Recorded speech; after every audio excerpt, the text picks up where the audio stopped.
Good morning my dear friends and grand welcome to our Horizon Education Institute जिसका आपका स्वागत है इस चैनल पर। ठीक है। और हम आपके इस एसएससी एग्जाम्स के लिए जो आपका लगातार मैराथन जिसको बोल सकते हैं, क्योंकि एमटीएस सीएसएल बहुत सारे एग्जाम को कवर करते हुए जो हम आपके लिए जो इतना वीडियो लेके आते हैं और पूरा प्रैक्टिस सेट लेके आते हैं, जिससे कि आपका प्रिपरेशन जल्द से जल्द हो सके और जल्द से जल्द आप उस ऊंचाई और उस सेक्टर में आप जिस सेक्टर में आप जाना चाह रहे हैं, जिस पोजीशन पे आप जाना चाहे वहां पे आप जल्द से जल्द पहुंच सके। ठीक है। तो उसी का इंतजाम जो है हम लोग करते रहते हैं और आप ही के लिए आपका थर्ड हो गया प्रैक्टिस सेट जिसको बोलेंगे, क्योंकि फर्स्ट सेकंड ऑलरेडी हो चुका है। जो बच्चे नहीं किए हैं तो प्रिपरेशन कर सकते हैं, क्योंकि सिंपल हर एक क्वेश्चन अच्छे से डिटेल में बताया गया है और हर एक क्वेश्चन का प्रैक्टिस विद क्वेश्चन पूरी कॉन्सेप्ट की तरह बताया। कौन सा ऑप्शन क्या नहीं आता, क्या इसको कैसा अप्रोच करेंगे, कैसे एग्जाम इसको हैंडल करेंगे, कैसे क्वेश्चन बनते हैं, कैसे क्वेश्चन नहीं बनते।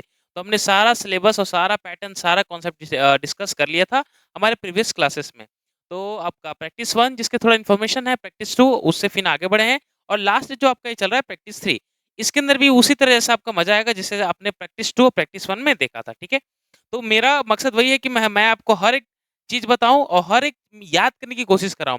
वोकैबुलरी मेरा मेन भाग होता है, इससे इंपॉर्टेंट, क्योंकि वोकैबुलरी में आपको याद कराना चाहता हूं जिससे आपको अक्सर बहुत सारे एग्जाम में आपका क्लियर हो सके।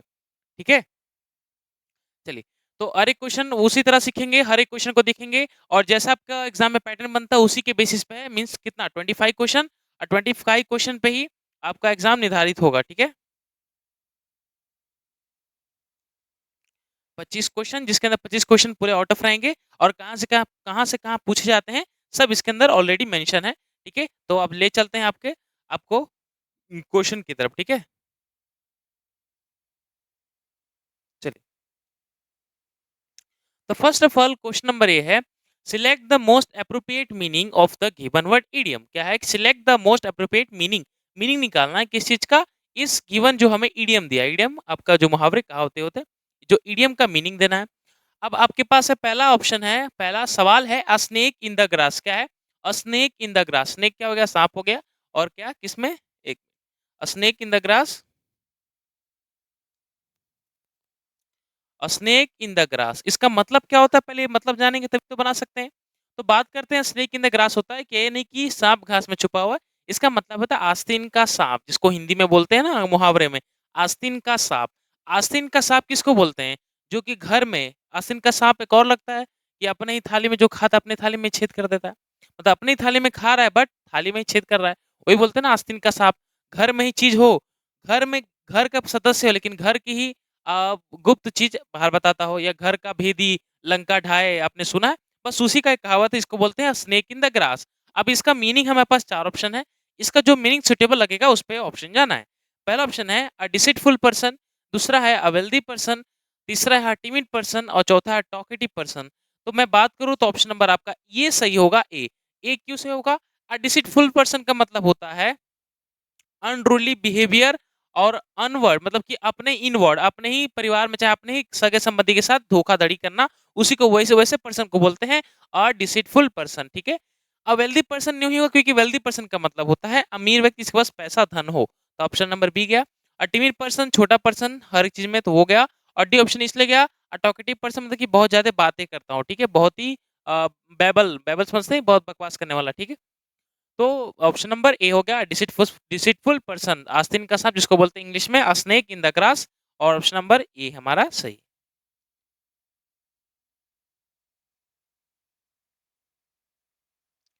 चलिए, क्वेश्चन नंबर 2 पे चलते हैं। क्वेश्चन नंबर 2 है, टिट फॉर टैट। क्या है? Tit for tat. अब टिट फॉर टैट बहुत बच्चे जानते होंगे और बहुत बच्चे नहीं जानते होंगे, बट आप ये कहावत नहीं जानते तो मैं कहावत अगर बोलूंगा तो आपने बहुत जगह कहीं सुने होंगे। टिट फॉर टैट का मतलब होता है जिसकी लाठी उसकी भैंस। आपने कहावत सुना है, जिसकी लाठी उसकी भैंस। और उसी का मतलब होता है जैसे को तैसा, मतलब जिसके हाथ में लाठी उसी का भैंस हुआ। उसी तरह अब जैसा प्रभाव दिया उसी को तब प्रभाव दोगे उसी तरह। ये पहला आपका वाइल्ड गेस, दूसरा है प्रिपेयर टू लीव, तीसरा है काउंटर अटैक और चौथा है आपका गो स्मूथली। ठीक है। क्या है? क्या वाइल्ड गेस। अब जो मैंने बोला कि जिसकी लाठी उसकी भैंस, उसका मतलब भी टिट फॉर टैट होता है। और इसको बोल सकते हैं जैसा को तैसा, जैसा प्रभाव दे सकते हैं उसको मतलब भी टिट फॉर टैट होता है। दोनों मीनिंग होता है। अब दोनों मीनिंग के हिसाब से चार ऑप्शन हमारे पास, पहला वाइल्ड गेस जंगली जिसको बोलते हैं, बिना व्यर्थ, तो पहला ऑप्शन ये गया, ये नहीं होगा। प्रिपेयर टू लीव, छोड़ने की तैयारी हो सकी, नहीं, बी ऑप्शन भी गया। काउंटर अटैक, जी बिल्कुल ये सही होगा, काउंटर अटैक। काउंटर अटैक क्या होता है?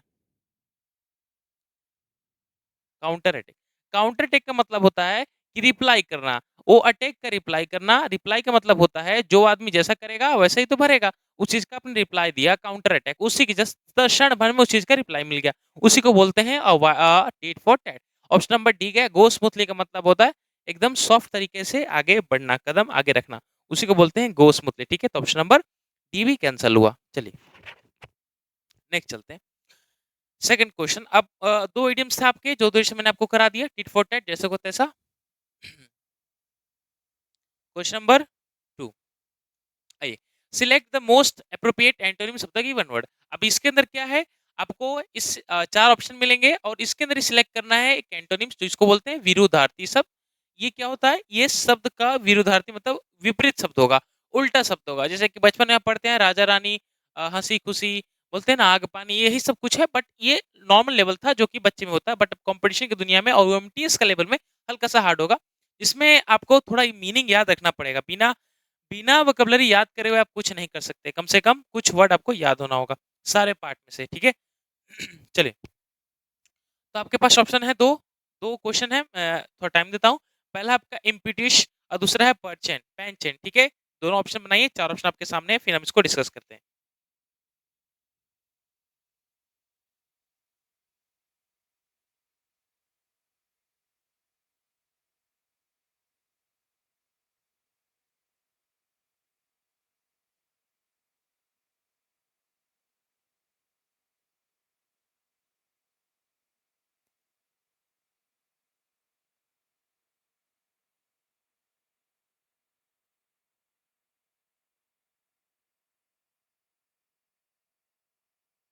चलिए बन गया, तो ये रहा आपका इम्पीटियस। ठीक है, और है आपका पेंचेंट। ठीक है, पहला आप देखते हैं, पहला एमपीटीएस। एमपीटीएस क्या होता है, एमपीटीएस का मतलब अगर जानेंगे तभी तो इसका एंटोनिम्स बना पाएंगे।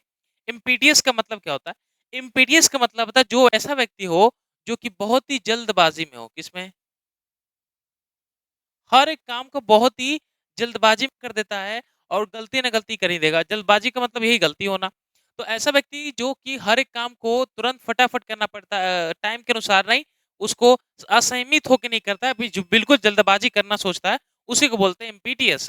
अब एमपीटीएस का हमें विरोधार्थी ढूंढना है, तो पहला आपका आर्ग्यूएबल, बहस करने योग, तो ये ऑप्शन नंबर सी गया, बात वही है, जल्दीबाजी चाहे बहस करने हो। टेंस मतलब घना, इसका कोई सॉरी, इसका कोई मकसद नहीं निकलता। डेंस मतलब होता है घना। ठीक है, डेंस फॉरेस्ट। टेंजिबल, टेंजिबल का मतलब भी निकलेगा। बचा आपका option number A, sensible. Sensible का मतलब है असंयमी। असंयमी मतलब कि काम को धैर्य रख के पेशेंस में करता है, उसी को बोलते हैं सेंसिबल पर्सन। अब सुने हैं ना, सेंसिबल पर्सन। और एम्पिटिस क्या हो गया, जल्दबाजी करने वाला, तो इसका विरोधार्थी क्या बन गया हमारा, सेंसिबल। क्लियर हुआ, चलिए ये भी देख लेते हैं।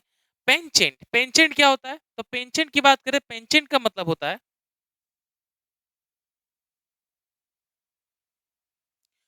पहले पेंचेंट समझेंगे तभी तो बनाइएगा। पेंचेंट का मतलब होता है कोई चीज में रुचि रखना, क्या, कोई चीज में रुचि रखना, कोई चीज के लिए आप समझ लीजिए उस तरफ अपना खिंचाव चला आता है ना, झुकाव चला जाता है, इसको बोलते हैं। ठीक है, मतलब कि कोई सी चीज में ऐसा नहीं है कि आर्ट में भी हो गया जिसका रुचि रखना, या बोल सकते हैं झुकाव। ठीक है, झुकाव, ये दोनों का एक ही मतलब होता है, चाहे रुचि रखिए चाहे झुकाव।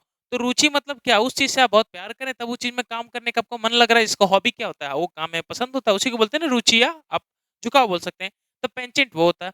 अब इसी का सिनोनिम सुनना है, एंटोनिम सुनना है, तो एनजाइटी। एनजाइटी क्या होता है, एनजाइटी मतलब थोड़ा घबराहट में, ऑप्शन नंबर ए तो होगा नहीं क्योंकि इससे कोई मिलना जुलता नहीं। फियर मतलब होता है डर, डर भी रिलेशन है नहीं इससे, क्योंकि इसका मैं विरोधार्थी चाहिए, रुचि होगा तो कुछ अलग ही बात होगा। हेटेड, हेटेड का मतलब होता है, जी बिल्कुल सही हो सकता है, हेटेड का मतलब होता है, हेटेड का मतलब क्या चीज होता है कि ये दुश्मनी करना, या उस चीज से क्या बोलते हैं, एक होता है प्यार करना, एक हेटेड का मतलब ये होगा आपका नफरत करना। ठीक है, क्या करना, नफरत करना।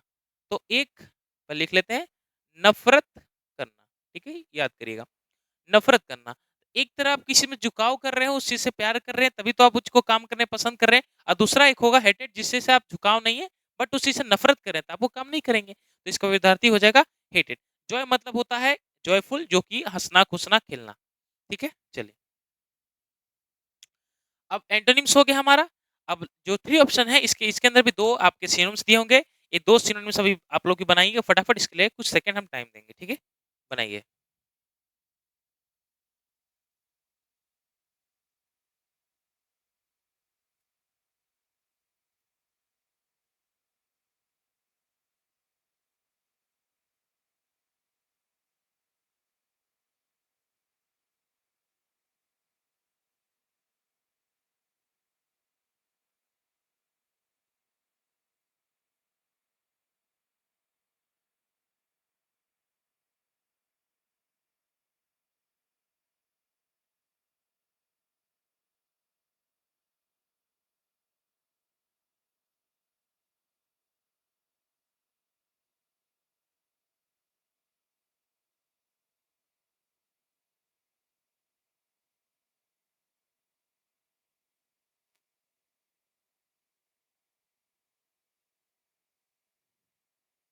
चलिए क्वेश्चन बन गया, देखते हैं। तो एंटोनिम्स हमारा तैयार हो गया, ये आपका सिनोनिम्स है, इस पे भी ध्यान दीजिएगा। ठीक है, एकदम अच्छे तरीके से सीखेंगे। तो जैसा आपने एंटोनिम्स याद रखा उसी तरह आपको सिनोनिम्स भी याद रखना है। सिनोनिम्स भी उसी तरह है, बस अगर आप दोनों एक साथ करना चाहते हैं तो एक काम कर सकते हैं आप, क्या करिएगा, जैसे कि एक वर्ड से मैं इसी का एग्जांपल लेता हूँ, जैसे कि स्केर्ड है। स्केर्ड का मतलब होता है डर। अब इसका डर मैंने देखा सिनोनिम्स, ठीक है, सिनोनिम्स देख लिया। अब इसी चीज का मैं एंटोनिम्स लगातार याद करूंगा। ठीक है, अगर डर है तो सामने वाला क्या होना चाहिए, अगर सिनोनिम्स इसका डर हो गया, तो अगर मुझे इसका एंटोनिम चाहिए तो बोल सकते हैं कि डेयरिंग बोल सकते हैं, डेयर बोल सकते हैं, कोई चीज में साहस रखना और डर रखना। मतलब कि अगर आप याद करना चाहें तो इस चीज को आप एक साथ बॉक्स में बना के याद कर सकते हैं। इससे फायदामंद क्या होगा कि वर्ड तो याद हो रहे हैं, उसके मीनिंग भी याद हो रही है, साथ में साथ उसका सिनोनिम से पता चल रहा है और साथ ही साथ उसका एंटोनिम से पता चल रहा है। ठीक है, तो आपको याद करना हो तो इस तरीके से याद करेगा, लेकिन सिंगल याद करिएगा तो टाइम वेस्ट होगा ही होगा।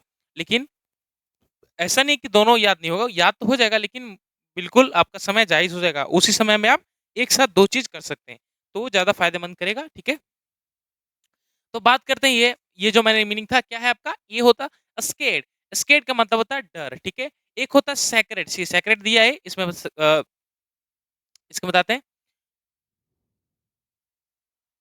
हाँ स्केर्ड, ठीक है, इसका मतलब होता है डर, याद रखिएगा। ठीक है, डर, डर। स्केर्ड मतलब कि डर जाना, भयभीत हो जाना, उसी को बोलते हैं स्केर्ड। अब इसका हमें सिनोनिम्स ढूंढना है। अब डर से और क्या है, तो डर मुझे अब सब दिख रहा है कि अफ्रेड। अफ्रेड का मतलब होता है डर जाना, इसका मतलब भी होता है काची, डर जाना, कोई चीज से भयभीत हो जाना। और स्केर्ड मतलब होता है डर हो जाना। सिनोनिम्स मिल गया हमें। बात करते हैं, काम का मतलब होता है शांत। ठीक है, और पेसिफाई का मतलब भी होता है शांत, ट्रैंकिल का मतलब भी होता है शांत। और ये जो स्केर्ड है, ये जो स्केर्ड लिखा है, स्केर्ड इसके साथ ही मीनिंग है, साथ सेम लिखा है, बट स्केर्ड नहीं होगा, यहाँ पे सैक्रेड कर लीजिएगा, क्योंकि तो दोनों कैसे हो सकते हैं, सैक्रेड, ऑप्शन नंबर ए।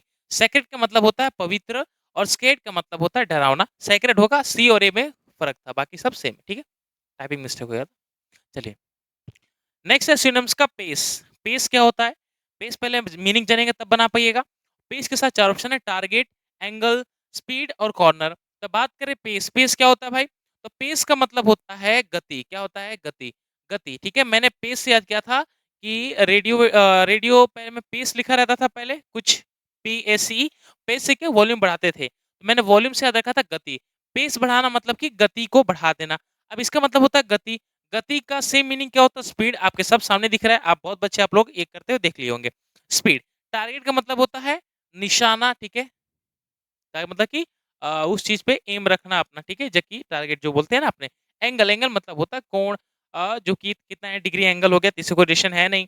और कॉर्नर मतलब कोना। ऑप्शन नंबर ए, सी और डी एलिमिनेट हो गया, बचा आपका ऑप्शन नंबर बी, स्पीड। ठीक है, स्पीड का मतलब होता है गति, और पेस का मतलब होता है गति। ठीक है, चलिए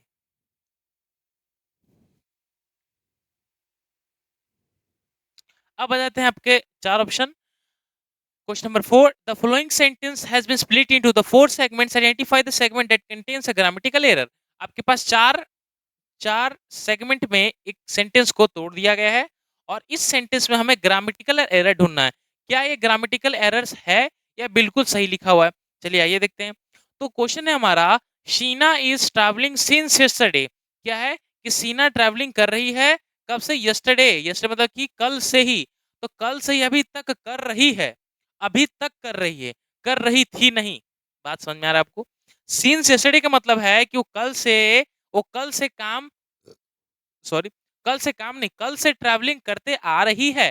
तो बात करते हैं बाबू ये क्वेश्चन टेंस का, कि मैंने आपको ये बताया है कि कहीं भी आपको किसी क्वेश्चन में सिंस या फोर दिखे तो ये हमें डिनोट करता है कि प्रेजेंट परफेक्ट कंटिन्यूअस टेंस में चला जाता है। इसका मतलब क्या होता है? क्योंकि यहाँ पे प्रेजेंट होगा या तो हैज या हैव में चला जाता है।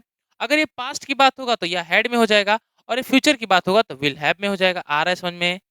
तो वी हैज हैव के साथ, ये सब के साथ बीन लगता है, सब जानते हैं। और इन बीन के साथ आईएनजी फॉर्म होता है, ये भी जानते हैं। तो कभी भी सीन्स या फोर की बात करें, अब वो काम उस तरह से चलते आ रहा है, तो अभी दिखाना चाहते हैं कि यहाँ तक चलते आ रहा है। इसका मतलब मैंने बोला कि राहुल 2 घंटे से लगातार पढ़ते जा रहा है, तो 2 घंटे से लगातार जब पढ़ते जा रहा है और अभी की बात हो रही है, तो वहां पे प्रेजेंट का हेल्पिंग वर्ब लगेगा। अगर यही चीज पास्ट में बोलना था तो मैं बोल सकता हूँ, प्रेजेंट में बोलना था कि Rahul has been studying since 2 hours. Since नहीं, फॉर 2 आवर्स, क्योंकि सिंस एग्जैक्ट टाइम कैसे लगता है, ठीक है। और यही मैं पास्ट में बोलना चाहता था, तो Rahul had been studying since 2020 बोल सकते थे। तो मतलब कि उतने साल से पढ़ता था। और यहाँ पे जब बात होगा, इज लगा है, इसका मतलब है आपका प्रेजेंट फॉर्म। और प्रेजेंट फॉर्म देखते ही हम प्रेजेंट का हेल्पिंग वर्ब लगाएंगे। तो ये जो शीना इज ट्रैवलिंग है ना बाबू, इज कट जाएगा और यहाँ पे हो जाएगा शीना, क्योंकि सीना आपका सिंगुलर है तो हैज आएगा। Sheena has been travelling since yesterday. तो ऑप्शन नंबर आपका किस में चला गया? Sheena is travelling since, Sheena is कहाँ गया? हाँ, ऑप्शन नंबर बी याद रखिएगा, ठीक है, option number B. Sheena is नहीं, Sheena has been travelling since yesterday. वो कल से ही अभी तक क्या कर रही है? ट्रैवल कर रही है। और वो परसों से कल तक ट्रैवल ट्रैवल कर चुकी है, तब हैड लग जाता है। या अभी तक करने वाली है तो विल हैव लग जाता है। क्लियर हुआ? तो हमें हिंट पहले से मिल जाता है, या इज है, वॉज है। प्रेजेंट में होगा तो प्रेजेंट का लगाएंगे, पास्ट का होगा तो पास्ट का लगाएंगे, और फ्यूचर का होगा तो फ्यूचर का लगाएंगे। क्लियर हुआ? तो यस्टरडे गया, सिंस गया और ट्रैवलिंग गया, बच गया ऑप्शन नंबर बी। सीना इज गलत है, सीना हैज बीन ट्रैवलिंग हो जाएगा, ठीक है। ये था ग्रामेटिकल मिस्टेक जो किए है चैप्टर टेंस का। मैंने कैसे टेंस से पकड़ा? सीन से फोर टेंस में पढ़ना होता है। जो बच्चे अगर नहीं पढ़े हैं तो हमारा इस चैनल पे क्लास जाके देख सकते हैं, टेंस क्लासेस, ठीक है। चलिए अब नेक्स्ट क्वेश्चन, क्वेश्चन नंबर ए भी है आपका एरर से। चलिए दो है आपके पास, थोड़ा सा टाइम देते हैं इसको बनाने के लिए। इसको हैंडल करिए, फिर नेक्स्ट सीखेंगे। चलिए बनाइए फटाफट।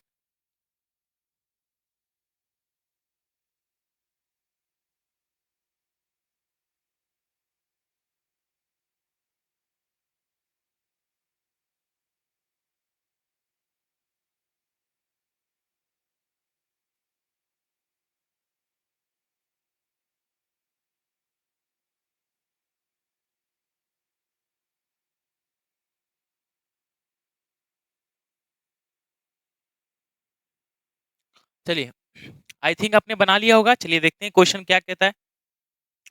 Virat Kohli is a famous player of the cricket. वाह, गलती, बहुत ही इजी मिस्टेक है, सिली मिस्टेक है, बट सिली उसी के लिए जो बच्चे पढ़ चुके हैं।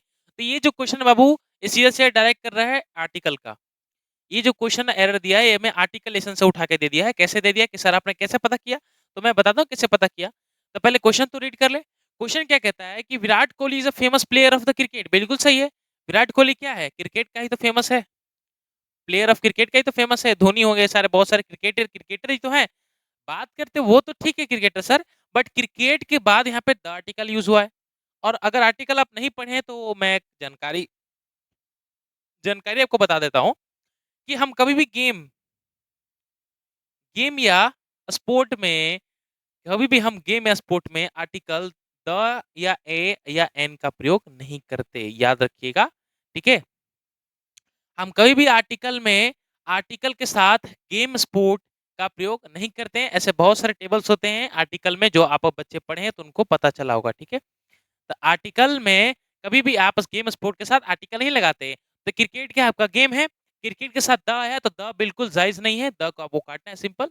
द नहीं लगेगा, इसलिए मैंने पहचान लिया कि आर्टिकल क्वेश्चन है। आपका आप कैसे पहचान पाइएगा किस लेसन से आता है? तो प्रैक्टिस से, जितना मोर प्रैक्टिस करिए उतना ही आपका फायदेमंद रहेगा। तो वो तो ऑप्शन गया।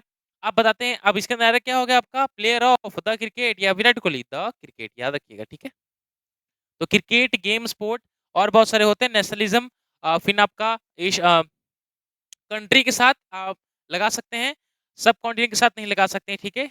या फिर आपका कॉन्टिनेंट के साथ लगा सकते हैं, ओशन के साथ लगा सकते हैं, ऐसे बहुत सारे लैंग्वेज लगा सकते हैं, और नेशनलिटी के साथ लगा सकते हैं, ठीक है। चलिए, लैंग्वेज के साथ नहीं लगता है, ठीक है, याद रखिएगा। तो उसे डिटेल में पढ़िएगा तो और अच्छी बात है, हम तो यहाँ पे प्रैक्टिस कर रहे हैं खाली, तो थोड़ा बहुत इन्फॉर्मेशन बताना मेरा काम था।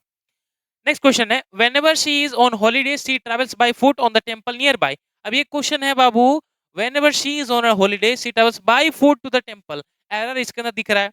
और जो बच्चे पढ़े हैं कौन सा लेसन, प्रीपोजिशन, तो उनको आई थिंक पता होगा कि जो फुट चलते हैं, फुट से, फुट मतलब आपके पैरों से, तो बाय फुट चलते हैं कि ऑन फुट चलते हैं। अरे फुट मतलब पैर चल रहे हैं, पैरों से चल रहे हैं, तो बाय फुट चलते हैं, यही मिस्टेक है। इसी का तो प्रयोग पढ़ते हैं कि जब हम बस से आते हैं तो विद द बस लिखेंगे कि बाय द बस लिखेंगे। अब ट्रेन से आते हैं तो बाय द ट्रेन लिखेंगे या विद द ट्रेन लिखेंगे, ये सब तो पढ़ना होता है। अब यहाँ जो बात करें तो बाय फुट नहीं होगा, ऑन फुट होगा। तो whenever she is on holiday ही she travels on foot to the temple nearby, ठीक है। तो ये जो हो जाएगा आपका ऑप्शन नंबर बी गलती। क्लियर हुआ, यहाँ पे बाई कट जाएगा, ऑन लगेगा। चलिए,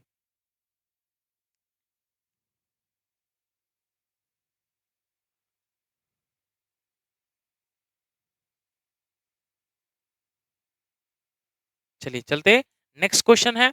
नेक्स्ट क्वेश्चन है, पढ़ते हैं, रीडिंग करते हैं। हेडिंग क्या है कि select the most appropriate spelling that can substitute the bold word. इसके अंदर एक बोल्ड वर्ड, ये रहा बोल्ड लिखा हुआ है, बोल्ड लिखा नहीं है, बोल्ड किया गया है, और इसी वर्ड को हमें करेक्शन करना है। अब एरर क्या है, तो एरर हमें साफ साफ दे दिया है।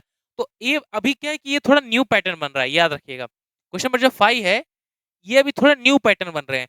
अब जैसे कि पहले क्या एरर बहुत पूछता था, अब एरर से ज्यादा ये सब सवाल धीरे धीरे आना चालू हो गए। आने के कारण है कि अब थोड़ा सा उतना लेंदी एग्जाम करना चाहते हैं जिसमें कि आपको टाइम लगे, और आपका बेसिक क्लियर होगा तो आप निकाल सकते हैं, ठीक है। एडवांस भी नहीं, बेसिक नॉर्मल बोल रहा हूँ इंग्लिश। तो ये जो क्वेश्चन है ये आई थिंक बहुत सारे एग्जाम में अब आना स्टार्ट हो गए हैं, और इनकरेक्ट स्पेलिंग वो भी बहुत सारे अब पूछे जा रहे हैं, ठीक है। तो याद रखते हैं कि we love to play with our neighbours children. हम बहुत प्यार करते हैं जब हम अपने नेबर्स, पड़ोसी के बच्चों के साथ खेलने के लिए, जब हम खेलते हैं, ठीक है, हम एक साथ खेलते हैं, वही हमें बहुत पसंद है। तो नेबर्स, क्या नेबर्स की स्पेलिंग सही है? तो अब बहुत बच्चे तो बिल्कुल बोल रहे हैं कि सर गलती तो मुझे पता ही नहीं चला, लेकिन ये नेबर का स्पेलिंग गलत है। अब यही नेबर को सुधारना है। तो पहला जो नेबर्स लिखा है ये तो बिल्कुल सही है, सही है, बट एपोस्ट्रोफी एस कहाँ है यहाँ पे? नेबर्स चिल्ड्रन की बात कर रहे हैं, तो ऑप्शन नंबर ए गया। क्लियर हुआ। और यहाँ पे नेबर्स का मतलब ये नहीं कि नेबर्स ये सही है। नेबर्स जब दिखाना होता है तो हमें फर्स्ट ऑफ ही एस लगाना पड़ता है, ठीक है। जैसे कि बॉयज बोल सकते हैं, boys, boys, girls hostel, girl hostel नहीं, गर्ल्स हॉस्टल, ऐसे बोलते हैं। उसी तरह ये नेबर से गया, ये तो स्पेलिंग ही गलत है, यहाँ पे NEIBOARS सेम वैसे लिखा है, इसको वजह से गलती हो गया। ये नेबर्स की बात करें तो NEI होना चाहिए, बी ऑप्शन गया, बच गया ऑप्शन नंबर डी। ये हो गया, नेबर भी हो गया, एपोस्ट्रोफी एस, तो नेबोर नहीं होगा, नेबर्स होगा, पड़ोसी इसको बोलते हैं, ठीक है। यहाँ पे डी ऑप्शन करेक्ट कर लीजिएगा। चलिए नेक्स्ट, चलो नेक्स्ट है, आई am watching a movie when my mother came into the room. क्या है कि मैं, हाँ ये भी बोल्ड सेगमेंट है, यहाँ पे सेकंड क्वेश्चन इसी का, ये रहा आपका बोल्ड सेगमेंट दिया है। अब इसी चीज को आपको चेंज करना, तो देखते हैं कि इसका चेंजेबल क्या होगा।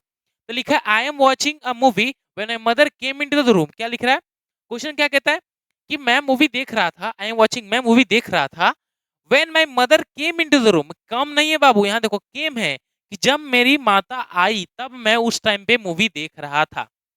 आई नहीं, आई थी। अब आई थी का मतलब क्या है कि वो चीज तो पास्ट में दिखा रहा है, और मैं लिख रहा हूँ आई एम वॉचिंग। एम क्या है आपका, प्रेजेंट का हेल्पिंग वर्ब है, उस चीज को पास्ट में ले जाओगे ना, कि जब मेरी माता आई थी तो मैं उस टाइम पे मूवी देख रहा था, तो उसकी माता आई थी मतलब बीत गया बात, और वो भी जो उसके पहले जो काम कर रहा था, मूवी देख रहा था, वो भी तो बात बीत गया। तो आई एम वॉचिंग कहाँ से होगा, एम को काटेंगे और इस जगह पे फर्स्ट का हेल्पिंग वर्ब लगाएंगे। तो यहाँ पे मुझे आई वॉच लिखा है, बट आईएनजी फॉर्म इसके साथ होना चाहिए, जो कि है नहीं, तो ऑप्शन नंबर डी गया। Would be, would be watching है, तो वुड बी पास्ट में डिनोट नहीं कर, क्योंकि बी आ गया, बी के साथ वर्ब की थर्ड फॉर्म पहली गया, और नो सब्स्टिट्यूशन तो होगा ही नहीं होगा, क्योंकि हमें करेक्शन करना है। और बच गया ऑप्शन नंबर ए, आई के साथ बिल्कुल वॉज लगता है, और वॉचिंग आईएनजी। ये लगता है ना, is am are I N G, was were I N G, will shall के साथ बी के साथ आईएनजी लगता है, ठीक है उसी तरह। तो ऑप्शन नंबर ए हो जाएगा। तो ये हो जाएगा आई वॉज वॉचिंग मूवी, मैं उस टाइम पे मूवी देख रही थी जब मेरी माँ मेरे कमरे के अंदर आई, ठीक है। चलिए अब चलते हैं क्वेश्चन नंबर 6 पे। क्या कहता है क्वेश्चन 6, चलो एक बार थोड़ा हेडिंग देते हैं। तो select the most appropriate one word to substitute the following sentence. क्या है कि इसमें से एक ऑप्शन क्लियर चूज करना है बाबू, एक ऑप्शन चूज करना है जो कि क्या है, जो कि इस सेंटेंस को रिप्लेस करेगा। ये ऑप्शन चूज करना है हमें जिसको बोलते हैं one word substitution of the following sentence. इस फॉलोइंग सेंटेंस को हम रिप्लेस करेगा, तो सेंटेंस पढ़ेंगे उसकी जगह पर रिप्लेस करेंगे। चलिए तो सेंटेंस क्या है कि one who studies the development of man from this from this earliest beginnings.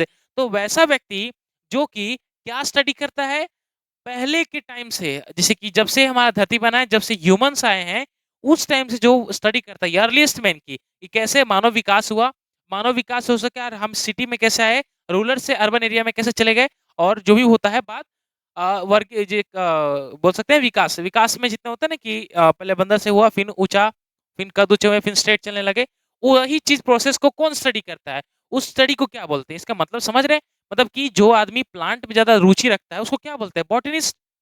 मतलब बॉटनिस्ट किसको बोलते हैं, वनस्पति ज्ञान का पंडित, वनस्पति ज्ञान का विद्वान, शास्त्र बोल सकते हैं। उसी तरह जानवरों में जो रुचि रखेगा, जानवरों की जो अध्ययन करेगा, जानवरों की जो स्टडी करेगा, उसको क्या बोलते हैं, जूलॉजी। यही तो बायोलॉजी में फैक्टर दो बढ़ जाते हैं, एक बॉटनी एक जूलॉजी। अब जो जियोलॉजिस्ट होते हैं वही तो वायरस बैक्टीरिया सब निकालते, साइंटिस्ट आगे बन जाते हैं।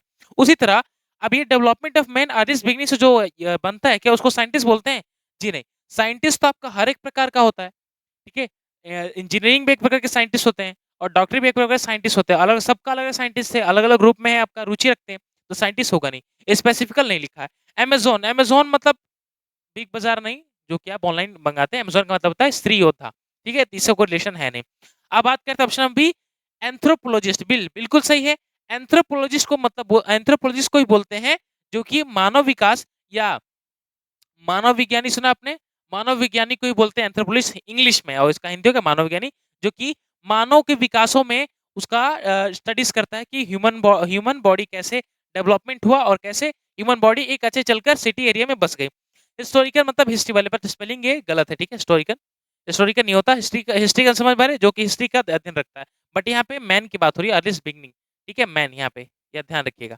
तो जो आदमी का अध्ययन करता है, जो मानव विज्ञानी हो, उसी को बोलते हैं एंथ्रोपोलॉजिस्ट। याद आया, चलिए उसी का सवाल है क्वेश्चन नंबर 2, देखते हैं। चलिए तो ये है, the examination of fluid of tissue taken from a living body are diagnose disease. क्या है कि एक ऐसा परीक्षण, कैसा परीक्षण, एक ऐसा परीक्षण किस चीज का, फ्लूइड का, फ्लूइड मतलब कि अंदर त्वचा के अंदर के फ्लूइड का, फ्लूइड ऑफ टिश्यू, टिश्यू निकालना, टिश्यू मतलब होता है उत्तक, उत्तक समझ रहे हैं, ये आपका स्किन है और स्किन के अंदर क्या होता है, टिश्यू। ऐसे हमारा रचना कैसे है, हम है बने हैं सेल से, सेल के बाद ऑर्गन, ऑर्गन के बाद टिश्यू, टिश्यू के बाद सॉरी सेल के बाद टिश्यू, टिश्यू के बाद ऑर्गन, ऑर्गन के बाद बॉडी, ठीक है। ये था हमारा कंप्लीटेशन। और सबसे पहले क्या आया था, प्रोटोप्लाज्म। उसी तरह अगर यहाँ पे देखे तो ये टिश्यू का अध्ययन हो रहा है किस चीज के लिए, लिविंग बॉडी में, टू डायग्नोस अ डिजीज, एक रोग पकड़ने के लिए। और एक उत्तक का जब हम परीक्षण करते हैं उस प्रोसेस को क्या बोलते हैं, समझ में आ रहा है, उस प्रोसेस क्या बोलते हैं। जैसे कि एक बच्चा को जब आईसीयू में रखा जाता है, तो आईसीयू में रखने का एक प्रोसेस है। आईसीयू का फुल फॉर्म क्या होता है, इंटेंसिव केयर यूनिट, जिससे बच्चे को कांच में रखा जाता है, स्पेसिफिकली बहुत अच्छी तरीके से उसको इन्वायरमेंटल कंडीशन दिया जाता है, जिसको ऑक्सीजन बोलते हैं, ठीक है। तो 4 आपके पास ऑप्शन है, चारों एक एक चीज बायोलॉजिकल नेम है। पहला आपका रेडियोग्राफी, रेडियोग्राफी या रेडियोलॉजी बोलिए, तो रेडियोग्राफी होता है, ये रेडियोलॉजी होता है, रेडियोलॉजी सुटेबल रहता, जिसको बोलते हैं एक्सरे, एक्सरे का जो स्टडी करे उसको बोलते हैं रेडियोलॉजिस्ट, ठीक है, जो कि रेडियोलॉजी करता है आपका स्कैनिंग करता है ना, जिससे हड्डी क्रैक है तो वहाँ पे लाइट कवर हो जाता है, उसी तरह। तो वो तो नहीं होगा। अब टिश्यू की बात करें, लिस्ट है आपका सी चलेंगे, तब बायोप्सी। जी, बायोप्सी का मतलब ही होता है लिविंग टिश्यू का टेस्ट, क्या, लिविंग टिश्यू का टेस्ट। जब आप टिश्यू का टेस्ट करते हैं, टिश्यू का मतलब होता है हिंदी में उत्तक, उत्तक को टेस्ट को ही बोलते हैं बायोप्सी, याद रखिएगा। और बात करें सीटी स्कैन, तो सीटी स्कैन सब समझते हैं, बहुत ही महंगा आता है। एमआरआई समझ रहे हैं, एमआरआई होता है मैग्नेटिक रेजोनेंस इमेजिंग, इसके अंदर क्या होता है, सेल का रेप्लिकेशन होता है, रेप्लिकेशन मतलब समझते हैं सेल का डुप्लीकेट क्लोन बनता है। और सीटी स्कैन क्या होता है, बहुत ही कॉस्टली पड़ता है, हर एक व्यक्ति को डिटेल नहीं बताएंगे, बट वो मैग्नेटिक पे डिपेंड है, तो उसका मैग्नेटिक पावर इतना हाई रहता है कि पूरे बॉडी को चारों तरफ से आयरन की कमी या पूरा सिटी स्कैन कर देता है, जैसे कि पूरा रोग निकालना है ना कि कहाँ पे कहाँ कौन से जगह पे रोग हो, तो चारों डिग्री से निकालता है सिटी स्कैन। उसका कॉस्ट महंगा आता है और उसके अंदर कोई भी मैग्नेटिक इतनी पावरफुल होती है कि अगर आप पेन या बेल्ट लेके उस रूम में हिल गए तब का बेल्ट सहित वो मशीन खींच सकता है। ठीक है, इन्फॉर्मेशन था, याद रखिएगा। तो सिटी स्कैन उसको बोलते हैं जो कि पूरे कहाँ पे ऑर्गेनिक डैमेज है सेल को, कैंसर को फाइंड करने के लिए। एमआरआई होता है क्लोन बनाना सेल का। बायोप्सी होता है लिविंग टिश्यू का क्या करना, परीक्षण करना, एग्जामिनेशन करना। और रेडियोग्राफी रेडियोलॉजी किसको हो गया, ऐसे तो radiography alpha beta gamma rays को बोलते हैं, बट रेडियोलॉजी होता है यहाँ पे, जिसका मतलब होता है एक्सरे को निकालना। ठीक है, चलिए अब चलते हैं क्वेश्चन नंबर 7। इसका क्वेश्चन है कि select the incorrect spelled word. क्या है, इनकरेक्ट स्पेल्ड वर्ड। कभी कभी क्या एग्जामिनेशन कंफ्यूज कर देता है, यहाँ पे करेक्टली लिख देता है, तो हर बार इनकरेक्टली नहीं आएगा, करेक्टली भी हो सकता है, तो इसको पहले ध्यान रख के पढ़िएगा। चलिए, इनकरेक्टली होना चाहिए। तो पहले आपका प्रोसीजर, प्रोसीजर का मतलब होता है आगे चीज को करना, बिल्कुल सही है, ये करेक्टली नहीं है, इनकरेक्टली नहीं, करेक्टली है, तो सही नहीं माने क्योंकि फिर कंफ्यूजन हो जाएगा ना। ये बिल्कुल सही है, प्रोसीजर ऐसे लिखता है, काट दीजिए। तो ऑप्शन नंबर बी गया। बात करते हैं सेपरेट, सेपरेट मतलब अलग होता है, बिल्कुल सही, ये भी सही है, कोई दिक्कत नहीं है। पोर्ट्रे है एक रेपुटेशन, पोर्ट्रे भी बिल्कुल सही, इमेज को बोलते हैं ना पोर्ट्रेट करना। और रेपुटेशन की स्पेलिंग गलत है, रेपुटेशन की स्पेलिंग ऐसी नहीं होती, रेपुटेशन का स्पेलिंग होता है REPETITION, रेपिटेशन। रेपिटेशन मतलब कुछ चीज को रिपीट करना, रेपिटेशन। तो ऑप्शन नंबर हो गया आपका ए, जिसके अंदर गलती था। आया समझ में, चलिए अब चलते हैं क्वेश्चन नंबर 8। 8 क्या कहता है दोस्तों, तो ध्यान दीजिएगा। Select the most appropriate option to fill in the blanks. तो पहला क्या है, I have been studying this course blank 2 years, how नहीं नाउ कर लीजिएगा यहाँ पे। ठीक है, 2 इयर्स नाउ, अभी के टाइम पे। ठीक है, 2 इयर्स नाउ। चलिए, तो क्या है, I have been studying this courses blank 2 years now. तो यहाँ पे हमारा प्रीपोजिशन का सवाल है, फिल इन द ब्लैंक्स में। चलो चूज करते हैं। पहले आपका थ्रू, साथ में, सिंस, तब से, फॉर, कुछ क्षण भर के लिए, ऑलमोस्ट, कब तक। तो दो तो नहीं आएगा, पहला ऑप्शन गया। सिंस आता जब यहाँ पे स्पेसिफिक डेट हमें दिया होता तो सिंस गया। फोर आएगा क्योंकि फोर के साथ हम जब टाइम हम मेंशन नहीं होता और टाइम का पता नहीं होता कि कब खत्म होगा, कब तक चलेगा, तब तक फोर लगाते हैं। ऑलमोस्ट तो हो ही नहीं सकता। ठीक है, क्लियर हुआ। तो ये हो जाएगा वो बच्चा जब कब से पढ़ रहा है, कब से पढ़ रहा है, सालों से पढ़ रहा है। I have been studying this course for 2 years, 2 साल से मैं लगातार इस चीज को पढ़ते आ रहा हूँ। ठीक है, आया समझ में, चलिए चलते हैं नेक्स्ट में। वापस से आपका select the incorrectly spelled word, इसको देखिएगा। तो पहला आपका विट, दूसरा आपका विच, तीसरा आपका विप और विश। विश तो मुझे पता है ये सही है, कोई गलती नहीं है। विच का मतलब होता है चुड़ैल, जो आप सब जानते हैं, तो ये भी ऑप्शन नहीं है। विट भी बिल्कुल सही है, कोई गलती नहीं है। बचा ऑप्शन नंबर सी, बी, सी नहीं बी। वाइप, वाइप की स्पेलिंग गलत है, वाइप ये नहीं होता, वाइप मतलब ये होता है। वाइप का मतलब होता है चाबुक। क्या होता है, घोड़े में जब लगाम लगाते हैं ना, ऐसे रहता है, थोड़ा पतला रहता है, यहाँ पे आके ऐसे होता है थोड़ा। चाबुक इसको बोलते हैं, मोटा होता है इधर धरने के लिए। क्लियर हुआ, चाबुक लिख लीजिएगा, चाबुक। ठीक है, चाबुक। तो वाइप की स्पेलिंग गलत है। आते हैं, चलिए नेक्स्ट वर्ड, क्वेश्चन नंबर 10 पे आते जाते हैं। 10 क्या कहता है, तो 10 कहता है भाई select the most appropriate option to fill the blanks. वापस फिल द ब्लैंक्स यहाँ पे। द चिल्ड्रन सेट, ये भी प्रिपोजिशन का सवाल है। तो नियर का मतलब होता है बगल में या पास में बोल सकते हैं, तो ऑप्शन नंबर ए गया। The children set blank the tables instead of the chairs. Chair के अलावा वो किसपे बैठा, टेबल पे बैठा, टेबल पे बैठ गया। तो सिंपल, मुझे ना इधर इन लिखा है ना ऑन लिखा है। पहले बात तो इन नहीं होगा, टेबल के अंदर जाके तो बैठा नहीं है। अब का मतलब होता है आपके हाइट से ऊपर, तो ऑप्शन नंबर सी भी गया, बच गया नंबर ऑप्शन बी ऑन। तो क्या हो जाएगा, children sat on the table. ये बहुत ही इजी था क्योंकि टेबल पे जाके ही बैठेगा ना, ठीक है, उसके अंदर कूद के तो नहीं बैठेगा। तो यहाँ पे देखिएगा ऑन द टेबल हो जाएगा, बहुत इजी था, ज्यादा बड़ा नहीं था। चलते हैं, ये आपका आ गया आपका पैसिव वॉइस। ठीक है, चलिए बनाइए पैसिव वॉइस, बहुत ही इजी तरीके से हमने सीखा है। पैसिव वॉइस में सेंटेंस नहीं पढ़ना है, ठीक है, खाली आपको हेडिंग देखना है। Please don't need, no need to read the entire sentence, only focus on the helping verb. अब हेल्पिंग वर्ब इसके अंदर है क्या, विल। विल एक मॉडल्स है। अब मॉडल जब पैसिव में होता है तो विल के साथ खाली बी लगता है। अब बी ढूंढिए, यहाँ पे आर था, ऑप्शन नंबर ए काट दीजिए। यहाँ पे विल भी है, यहाँ विल हैव है, ऑप्शन नंबर सी काट दीजिए। यहाँ पे वर नाउन है, ऑप्शन नंबर डी काट दीजिए, बच गया option number B, will be के साथ पूरा क्वेश्चन पढ़ने की बिल्कुल जरूरत नहीं। क्लियर हुआ? ईजी था, मैंने इसका ट्रिक कराया वायदा।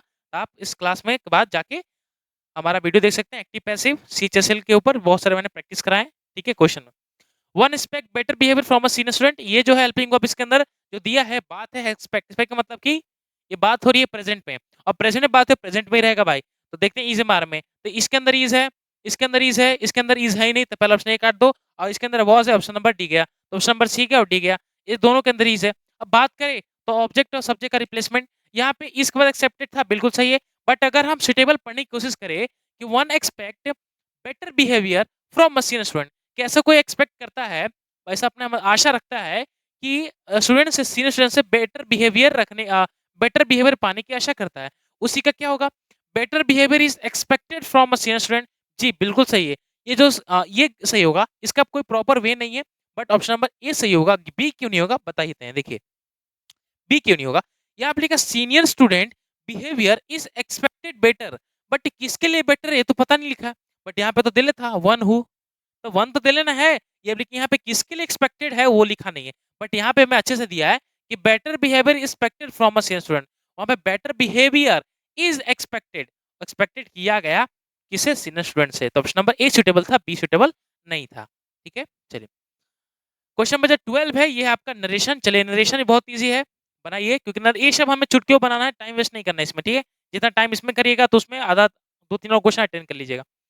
बात करते हैं, लिखा है कि the student said to their teacher good morning, क्या लिखा है कि द स्टूडेंट अपने टीचर को क्या बोले, गुड मॉर्निंग। अब सेड टू होगा पहले क्या किसमें, टोल्ड में, विश में, प्रे में, तो जो गुड मॉर्निंग है ये विश किया गया, क्या विश किया गया, विश मतलब कि आप चीज को विश करते हैं ना, चीयरफुल का चीयरिंग करते हैं, उसके लिए हो जाता है गुड मॉर्निंग, गुड इवनिंग बोलते हैं। ठीक है, तो पहले आपका जो गुड मॉर्निंग है यहाँ पे देखेंगे, तो the student pray the teacher good morning. ठीक है, तो बात करें तो द स्टूडेंट सब में है, यहाँ तक कोई गलती नहीं, सब में द स्टूडेंट है, और यहाँ पे प्रे है, यहाँ पे विश है, यहाँ पे विश्ड है, और यहाँ पे टोल्ड है। तो पहली बात तो विश नहीं होता, क्लियर हुआ, टोल्ड होगा नहीं, विश और प्रे में बाकी रह गया, तो प्रे ने ये प्रेयर नहीं कर रहा है, विश कर रहा है, दे टीचर टू गुड मॉर्निंग, याद आया, तो ऑप्शन नंबर यहाँ पे हो जाएगा आपका बी। क्लियर हुआ, चलिए बहुत बढ़िया, ऑप्शन नंबर बी खत्म। अब लास्ट पार्ट बता 5 मार्क्स का, वो है आपका पैसिव फॉर्म में। तो मैंने पैसिव का आपको तरीका बताया है कि मैं पैसिव ऐसे नहीं कर रहा था,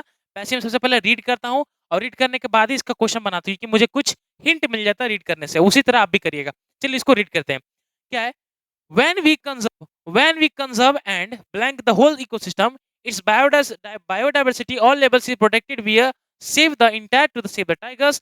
This approach is called to the situ in situ conservation. However, when there are situation and animals or plants is or threatened organism facing a very high risk in the wild, in the future, future, and needs to urgent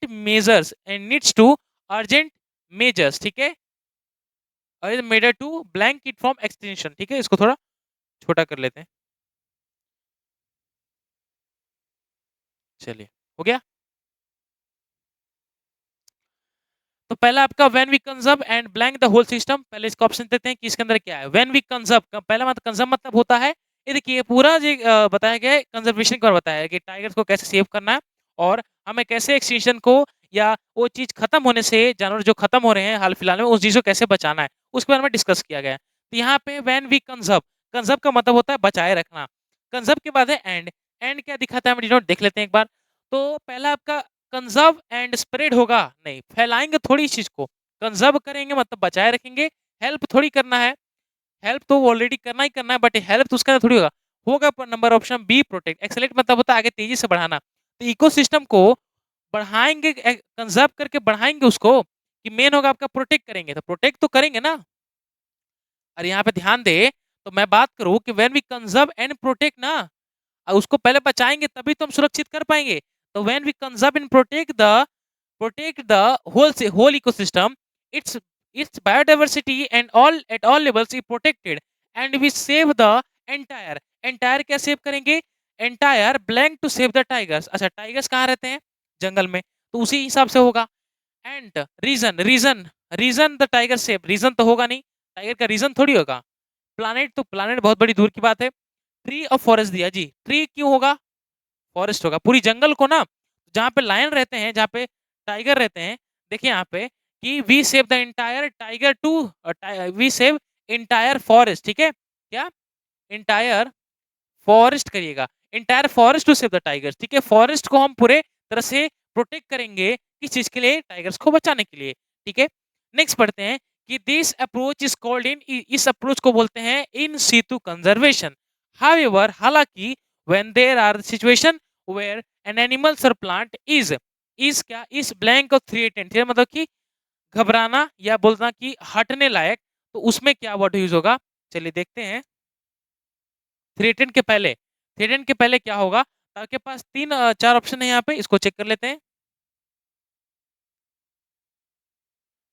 option check कर लेते हैं। तो पहले आपका कि इसके अंदर hot spot, hot मतलब होता है कि उस चीज का स्थल, हो गया स्पीसीज। स्पीसीज और थ्रेटेंड नहीं होगा। स्पीसीज का मतलब होता है प्रजाति, एंडेंजर्ड बिल्कुल सही। वाइल्ड मतलब जंगली, एंडेंजर्ड मतलब कि खतरे में है।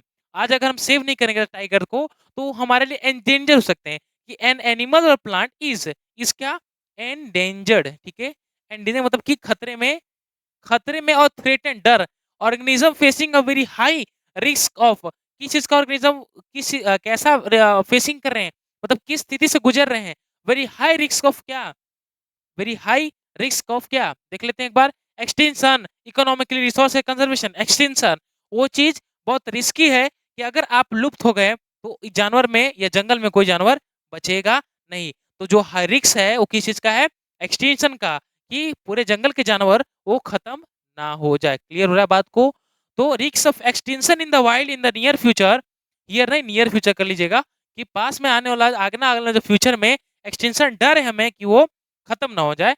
एंड नीड्स अर्जेंट मेजर, तुरंत ही इसको हमें मेजर या इस चीज को देखना चाहिए। टू क्या? To blank it from extension, तो शायद प्रोटेक्ट होना चाहिए। देख लेते हैं प्रोटेक्ट दिले है ऑप्शन में, चेक करते हैं। तो पहला आपका सेव, दूसरा इग्नोर, माइग्रेटरी और नीड्स। तो सेव करना चाहिए, क्या करना चाहिए? बिल्कुल साफ साफ दिख रहा है मुझे, सेव करना चाहिए। इग्नोर मतलब कि नकारात्मक, वो तो हो नहीं सकता। माइग्रेटरी मतलब होता है एक जगह से दूसरी जगह जाना, तो शिफ्ट करने में जंगल अब थोड़ी शिफ्ट करोगे, वो गया। और नीड मतलब होता है जरूरत, बच गया ना ऑप्शन नंबर सेव। तो आप इस चीज को सेव करेंगे। सेव चीज से किस चीज से करेंगे? एक्सटेंशन से। किस चीज से करेंगे? एक्सटेंशन से। एक्सटेंशन मतलब कि लुप्त जानवर को लुप्त होने से बचाएंगे, उसी को बोलते हैं एक्सटेंशन, ठीक है? सेव करना। तो आई थिंक क्लियर हुआ। तो आधा तो आप इम्पल्स इसी में कर सकते हैं, उसी के बाद नॉर्मल आप थोड़ा माइंड लगा सकते हैं, क्योंकि ये इसका कंफर्मेशन नहीं होता, कहीं से भी पूछ लिया जाता है। क्लियर हुआ? चलिए, तो इधर पूरे आपके 25 क्वेश्चन हमने देखा, आपके सारे इसके अंदर जितने भी हो सके, क्योंकि हमने लास्ट में इसका अप्रोच लिया जो कि कॉम्प्रिहेंशन होता है, पैसेज जिसको बोलते हैं, वो हमने लास्ट देख लिया। 5 मार्क्स का कंपलसरी होगा, हर एग्जाम में पूछता है, और एमटीएस में तो खास इसका फेवरेट सवाल है, ठीक है? और जहां आप घबराएंगे वो मेनली है आपका वोकैबुलरी।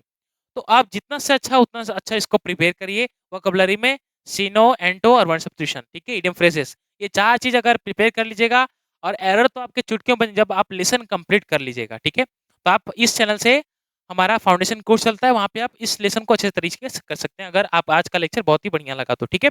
तो कोर्स करिए, और कोर्स करने के बाद और इस पे थोड़ा ध्यान दीजिए, क्योंकि प्रैक्टिस थोड़ा इंपॉर्टेंट है भाई, कि आज के टाइमिंग पे आप अगर कोर्स खत्म कर लिए तो प्रैक्टिस और मॉक टेस्ट इंपॉर्टेंट है आपका आने वाला सक्सेस पाने के लिए, ठीक है? तो इसी तरह हमारे साथ आपका जोड़ी बनते रहेगा, और हमारे साथ आप कॉर्पोरेट करते रहेंगे, ठीक है? तब तक के लिए चलते हैं, हंसते रहिए, मुस्कुराते रहिए, तब तक के लिए जय हिंद दोस्तों।